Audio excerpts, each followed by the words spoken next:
House surgeon చేస్తున్న doctors కూడా they are young chops. వాళ్ళు కూడా మనుషులే కదండీ! అంటే వాళ్ళు హెచ్ఓడీస్ మెప్పు పొందడానికి వాళ్ళు పాపం 18 గంటలు, 24 గంటల్లో 18 గంటలు నిద్ర లేకుండా గవర్నమెంట్ హాస్పిటల్స్‌లో డ్యూటీస్ వేస్తే వాళ్ళు ఎలా గుడ్ క్వాలిటీ ట్రీట్మెంట్ ఇవ్వగలరండి?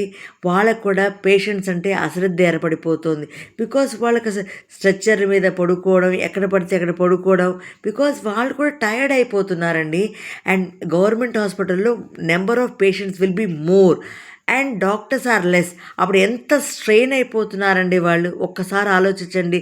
దానివల్ల సహంలోనే డాక్టర్ వృత్తి మీద వెక్స్ అయిపోయి చదువు మానేసిన వాళ్ళు కూడా ఉంటున్నారండి.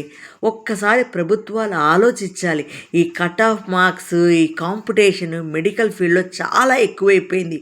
ఒక్కోసారి marks doesn't prove whether he can become a good doctor or not. ఒక్కొక్కసారి 80 మార్క్స్ వచ్చిన వాళ్ళకు కూడానండి they can become a good doctors. అందుకే కొంచెం కట్ ఆఫ్ మార్క్ గురించి కూడా గవర్నమెంట్ ఆలోచించాలండి.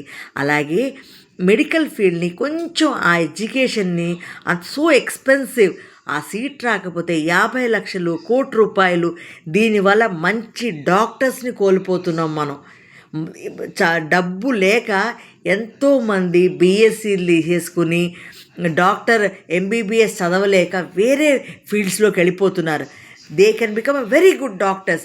మీరు ఎందుకు నాణ్యమైన తక్కువ ఎక్స్పెన్సెస్తో ఎందుకు ఎక్కువ మెడికల్ కాలేజెస్ మీరు కన్స్ట్రక్ట్ చేయకూడదు ప్రభుత్వాలు?